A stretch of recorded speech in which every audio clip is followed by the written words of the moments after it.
지난 2시간에 이어서 세 번째 시간으로 화평케 하는 자의 복에 대해서 생각하고자 합니다. 먼저는 화평케 하는 자란 평화를 적극적으로 만들어가는 사람으로서 먼저 가정에서부터 화목해야 한다고 말씀을 드렸습니다. 가족 간 형제 간에 화목하고 평화하는 것이 하나님의 뜻이라고 말씀을 드렸습니다. 가정이 화목하고 평화하기 위해서는 누군가의 헌신과 희생이 필요하다고 또한 말씀을 드렸습니다. 어머니나 아버지가 자식을 위해서 희생하면 자녀들이 평안해지고 행복해지는 것이지요. 그런데 요즘 젊은 부부는 예전에 저희 부모 세대만큼 자녀들을 향한 희생이나 헌신이 크지 않습니다. 가정이나 자녀들의 행복이 우선이 아니라 요즘 젊은 부부들은 자신들의 행복이 우선이라고 생각하는 것 같습니다. 그래서 요즘 사회 문제 중 하나가 바로 이혼 가정, 결손 가정의 자녀들이 사회 문제아로 전락해서 범죄자로 이렇게 추락하는 것을 볼 수가 있습니다. 이러한 모든 것이 가정의 화목이 깨진 결과라고 말할 수 있습니다. 두 번째 시간에는 이웃과의 화해를 말씀을 드렸습니다. 우리나라 옛말에 이웃사촌이라는 말이 있듯이 이웃과 친하게 지내야 한다고 말씀을 드렸습니다. 요즘 이웃과의 소통의 벽이 두터운 세상에서 우리 그리스도인들은 예수님의 말씀대로 내 이웃을 내 몸같이 사랑하라고 하는 그 이웃사랑에 대한 대명제에 맞춰서 내 주변의 이웃 그리고 직장 동료 등 나와 가까이 자주 대하는 사람들과 우리가 친근하게 좋은 관계를 유지하는 것이 분열과 갈등이 많은 이 세상에서 하나님의 아들로 나타난 것이라고 말씀을 드렸습니다. 곧 그것은 자신을 행복하게 하는 것이라고 또한 말씀을 드렸습니다. 우리 그리스도인들은 남의 행복을 나의 행복으로 여기고 살아갈 때 행복한 삶을 살아가게 될 것입니다. 우리 그리스도인들은 선한 사마리아처럼 이 시대에 참된 이웃이 되어야 하는 것입니다. 이제 화평케 하는 자의 복 세 번째는 하나님과의 화목이란 제목으로 말씀을 드리려고 합니다. 앞에서 말씀드린 첫 번째와 두 번째를 잘한다 할지라도 이 세 번째 하나님과의 화목을 이루지 못하면 앞에 두 가지가 아무런 의미를 갖지 못하는 것입니다. 앞에 두 가지는 사람과의 관계를 말한다 라고 하면 오늘 말씀드린 것은 하나님과의 관계, 하나님과의 화평을 말하는 것입니다. 오늘날 많은 사람들이 가족 간의 화목을 위해서는 상당히 많이 노력하는 것 같습니다. 가족 간의 친목 모임에도 빠지지 않습니다.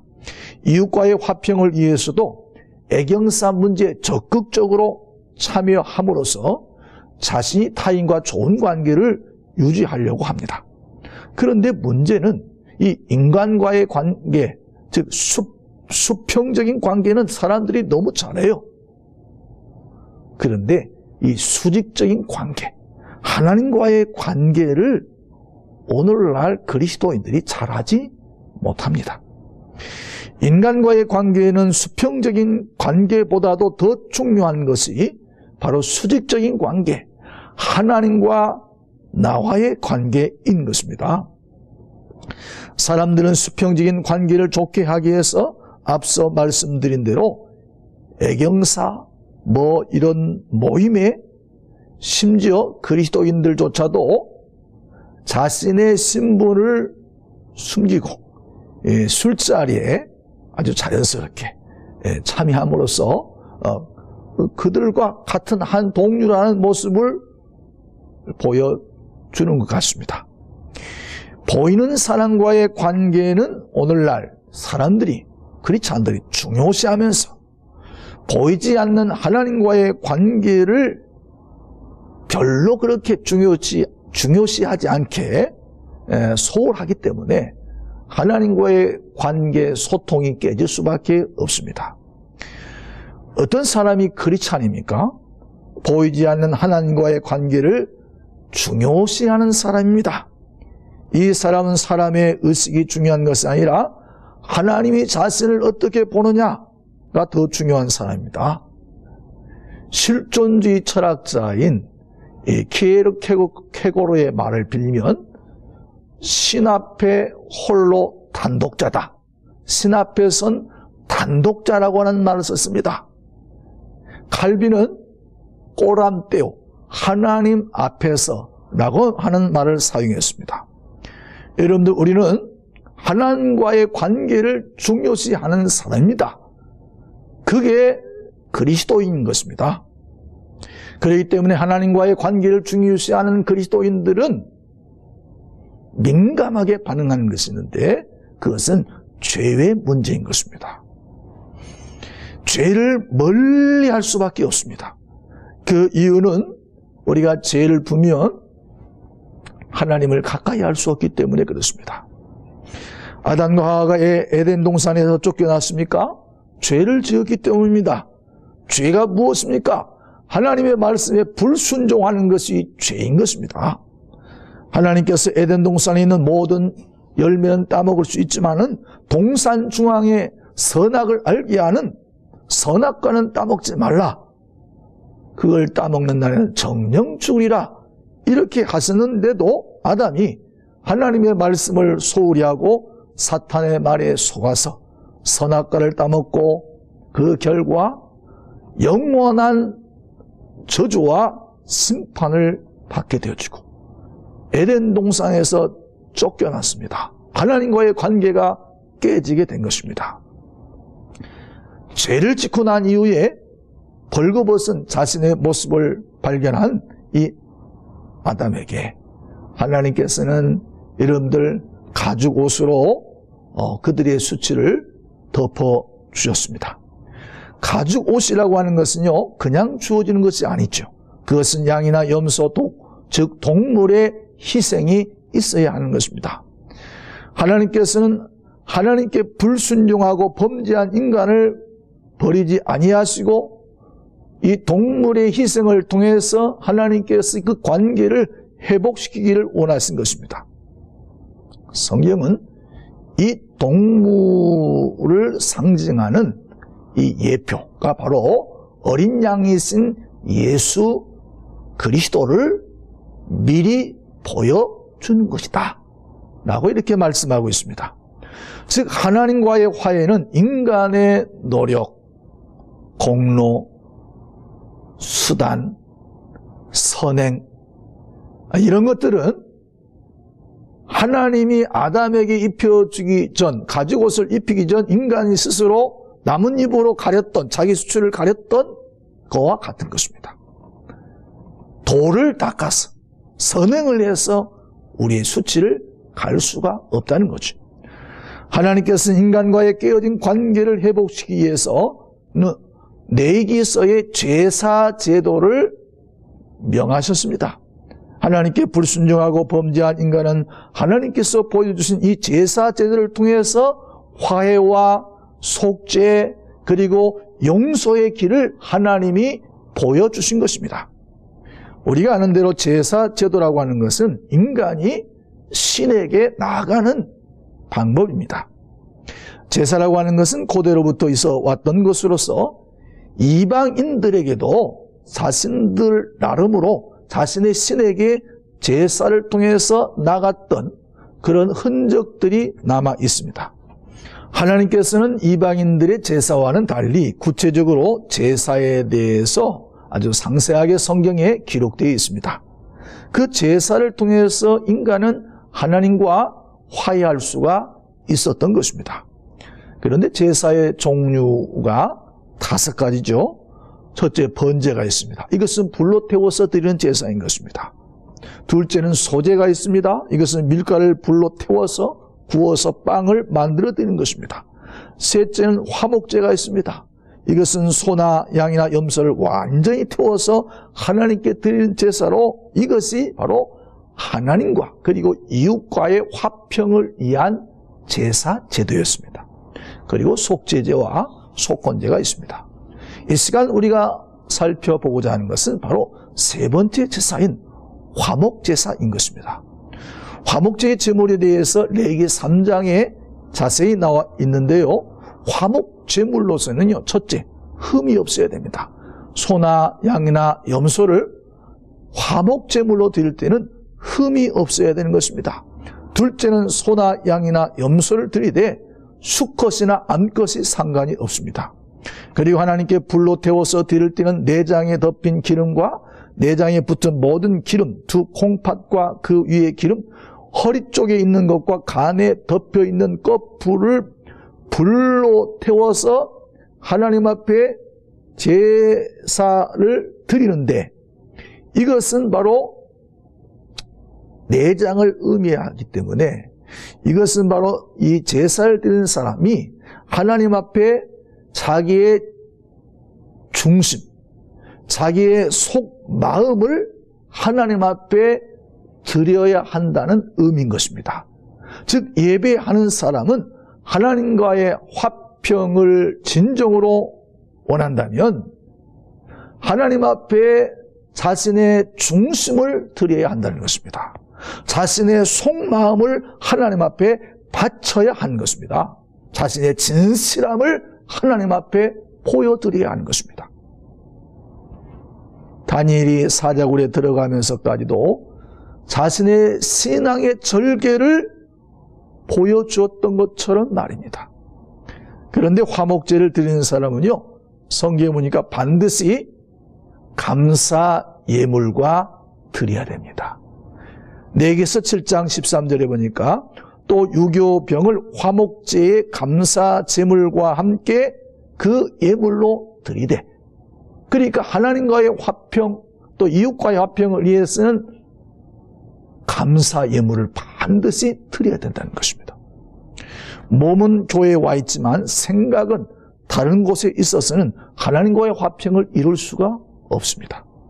그리고 하나님과의 화평을 이루기 원하는 사람은요, 여자나 남자나 성차별이 없습니다.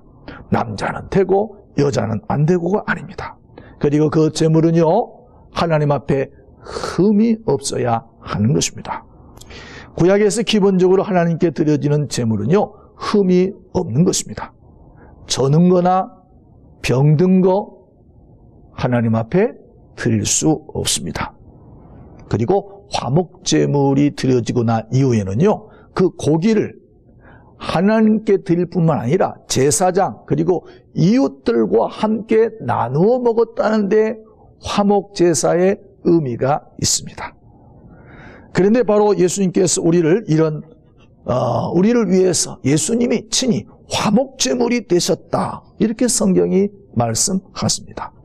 로마서 3장 25절, 이 예수를 하나님이 그의 피로써 믿음으로 말미암는 화목제물로 세우셨으니 이는 하나님께서 길이 참으시는 중에 전에 지은 죄를 간과하심으로써 자기의 의로우심을 나타내려 하심이니, 요한 1서 2장 2절에 그는 우리 죄를 위한 화목제물이니 우리만 이해할 뿐 아니요 온 세상의 죄를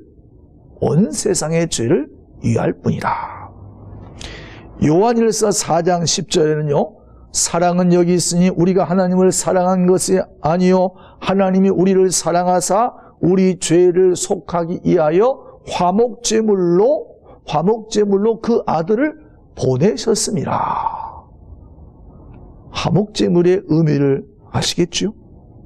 하나님께서 당신의 외아들 예수 그리스도를 이 세상에 화목제물로 보내신 것은 바로 우리가 하나님의 법을 어기고 죄를 지음으로 하나님과의 관계가 깨져서 하나님과 원수의 자리에 있었다고 하는 것입니다. 하나님과 우리 사이가 원수 되었음을 우리가 알아야 하는 것입니다. 인간이 에덴 동산에서의 반역으로 하나님은요, 진노하셨습니다. 그때부터 인간과 하나님과의 관계는 소통이 끊어진 것입니다. 인간과 하나님만 아니라 인간과 자연, 그리고 땅과 이 모든 환경, 이 생태계가 파괴되어서 이것은 바로 하나님의 진노 아래 오늘 우리 세상이 놓여 있다라고 하는 것을 우리가 깨달아야 하는 것입니다. 하나님이 이러한 당신과의 관계를 회복하기 위해서 죄 없으신 어린 양, 하나님의 어린 양이신 예수 그리스도를 십자가의 화목제물로 드리심으로 당신과 여러분들 화해의 길을 우리에게 열어 놓으셨습니다. 로마서 5장 10절에 이런 말씀이 나옵니다. 우리가 원수 되었을 때 그의 아들의 죽으심으로 말미암아 하나님과 화목하게 되었은즉 화목하게 된 자로서는 더욱 그의 살아나심으로 말미암아 구원을 받을 것이니라. 하나님의 진노 아래 있던 인간의 상태에 대해서요, 바울은 이렇게 말씀합니다. 로마서 3장 10절에서 18절에 보니까 기록된 바 의인은 없나니 하나도 없으며 깨닫는 자도 없고 하나님을 찾는 자도 없고 다 치우쳐 한 가지로 무익하게 되고 선을 행하는 자는 없나니 하나도 없도다. 그들의 목구멍은 열린 무덤이요 그 혀로는 속임을 일삼으며 그 입술에는 독사의 독이 있고 그 입에는 저주와 악독이 가득하고 그 발은 피 흘리는 데 빠른지라 파멸과 고생이 그 길에 있어 평강의 길을 알지 못하였고 그들의 눈앞에는 하나님을 두려워함이 없느니라. 바로 하나님을 떠난 인간의 모습이, 타락한 인간의 모습이 바로 이와 같다는 것입니다. 여러분들 오늘날 사람들이 입에서 나오는 그 언어를 보세요. 여러분들 가진 욕설이 나옵니다. 참으로 상상할 수 없는 여러분들 그런 언어들이 사람들 입에서 나올 뿐만 아니라 오늘 사람들의 그 행태나 그들의 범죄를 보게 되어지면 하나님을 두려워하는 마음이 전혀 없는 것입니다. 매일매일 신문지상에 나타난 그 범죄의 그 유형이나 형태를 보면요, 여러분들 하나님이 없어요. 그들에게는 하나님을 두려워하는 마음이 없습니다. 그렇기 때문에 오늘날 이 세상은 오늘 파국으로 달려가고 있는 것입니다. 그러기에 결국 하나님이 이 세상을 노아 시대처럼 심판하지 않을 수가 없는 것입니다. 이런 인간의 마지막 상태에 대해서 요한 사도는요, 마지막 사람들의 모습에 대해서 이렇게 기록하고 있습니다. 계시록 16장 8절과 11절에 보면요, 하나님께서 마지막 넷째 천사가 그 대접을요, 진노의 대접을 해에 쏟습니다. 이 해가 태양이 권세를 받아가지고요, 이 태양이 너무 뜨거워져가지고 사람이 살 수 없을 정도, 너무나 태양이 뜨거워서 괴로워서 여러분들 사람을 태운다라고 성경에 나옵니다. 그런데도 사람들이 하나님에게 회개하지 않고 오히려 하나님의 이름을 비방하더라, 이런 말씀이 나옵니다. 또 다섯째 천사가 그 대접을 짐승의 왕자에 쏘더니 나라가 곧 어두워지고 사람들이 아파서 자기 혀를 깨물고 아픈 것과 종기가 나는, 종기라고 하는 것은 여기서 암을 얘기합니다. 나고 하늘의 하나님을 비방하고 그들의 행위를 회개하지 아니하더라. 응? 여러분들 제가 이 성경을 보면서 계시록 16장까지 와 있지 않나 그런 생각을 해봅니다. 여러분들 요즘 오늘 이 지구촌이 얼마나 뜨거워지고 있습니까? 아이고, 올해 너무 더웠습니다. 예? 너무 더워서 사람들이요, 살 수가 없어요. 저 중동의 사우디아라비아인가요? 그쪽에는요, 체감온도가 70도가 넘었다고 하는 기사가 나왔습니다. 70도가. 우리나라도 지금 40도를 육박하고 있습니다. 갈수록 이 지구가 뜨거워지고 있어요. 하나님 말씀대로 해가 권세를 받아가지고 사람들을 막 태우고 있습니다. 여러분들, 우리가 이러한 모습을 보면서 이러한 걸 체험하는 시대에 살면서 여러분들 무엇을 깨달아야 되겠어요? 우리 믿는 성도들은요, 주님 오실 날이 가까웠다. 하나님의 나라가 가까웠다라는 걸 깨닫고, 여러분 우리가 다시 오실 주님을 여러분들 준비하고 맞이할 준비를 해야 하는 것입니다. 오늘날 타락한 인간은요, 여전히 오늘날 아담의 원죄가 유전되어 가지고요, 하나님을 거역합니다. 거역하는 유전자가 있어요.